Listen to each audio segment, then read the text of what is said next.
My last challenge to you, and I'm sorry, test managers. How many test managers here?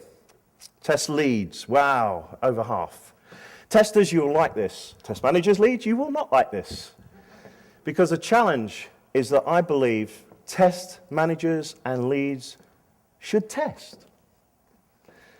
These are some of the excuses I've come up with over the years of going into organizations, encouraging managers to actually roll their sleeves up and be on the coalface with the testers.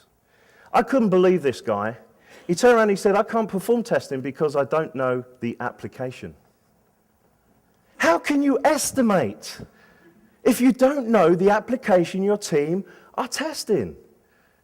Another one, I don't have time to perform testing. I have meetings to attend, reports to write, schedules to monitor, etc. Excuse after excuse after excuse. In the UK, they did a survey on the meetings. They reckon that 75% of all meetings in our organizations are a waste of time. I think that number's very low. I think it's probably like 90%. And why do we have to go to all meetings? Why don't we delegate? Let's stretch some of our staff. Let them see the pain that we have to go through attending a meeting. What about this one? I've done testing in the past. I have now moved on. I have my team who are much better at doing it. That's a cop-out. I'm sorry. Why don't you roll your sleeves up? And this one here recently, I have 32 testers reporting to me. Are you seriously suggesting that I test as well? Yes, was my answer. Now, why do I think this is non-negotiable? Why? Firstly, if you start testing, you can start to empathize with the team. I've seen far too many managers say to their team, can you come in at the weekend and do some testing? And they come in and they do testing and they find out their manager's gone on holiday with their family. That is wrong. They need to be there as well. And some managers have said, well, I go in, but all I do is make the coffee. You make the coffee and you're a hindrance. I've seen managers, are you finished yet? Are you finished yet? Are you finished yet? That's not helpful. Roll your sleeves up and do some testing. That's helpful. Another one, lead by example. Assist when more testing is required. Avoid the wool being pulled over your eyes about certain things. I like this guy, and I know Rick is probably here in this thing, and I know about the military and that, but this guy was on the front line leading his people. He wasn't like the gentry in the England leading from the back, saying, go into battle. He was there, William Wallace, fierce leader, and people were led by him. And I'm encouraging you, get on the coalface and do some testing, even if it's 1 hour a week. Another one, improve your estimation skills. This happened to me. For 6 years, I didn't do any testing. I just managed a team. For my last 3, I decided to roll my sleeves up. That was the best thing I ever did. And you know, my team, I used to give them task specs to do. And this is what used to happen. I'd give them a task spec and I'd say, you can do that in 2 days. They'll look at it and go, never. I can't do that in 2 days. Yes, you can. Man of your caliber. No, I can't. And then when I started to do it, I thought, no, I can't. So we need to increase our estimation skills.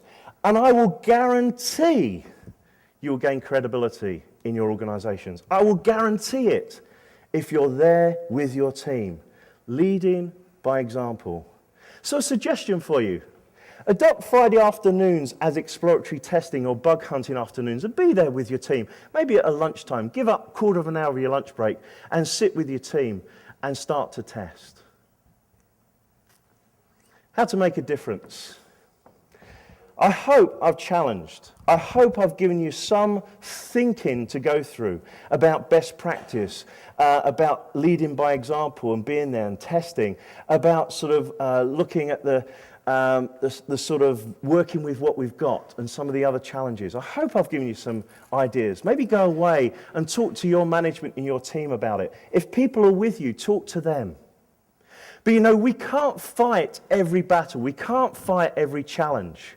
But don't give up. What I will say, and this is my last passing comment, what I will say is choose your battles.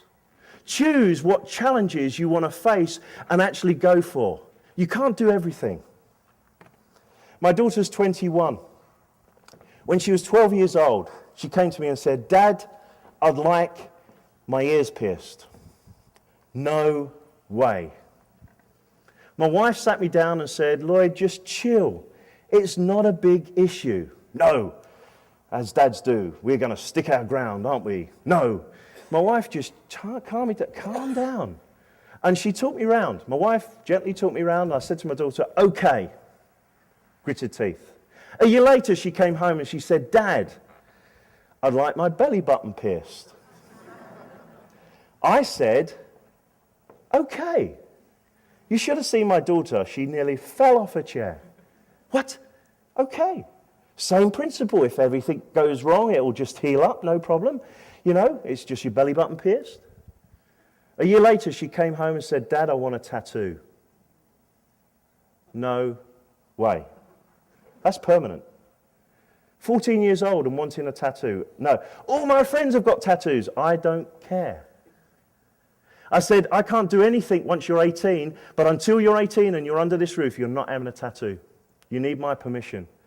On her 18th birthday, she came home and said, "Dad, look, choose your battles." I hope you enjoy the rest of the day. Thank you very much. I'm going to be around for some of the time. Thank you.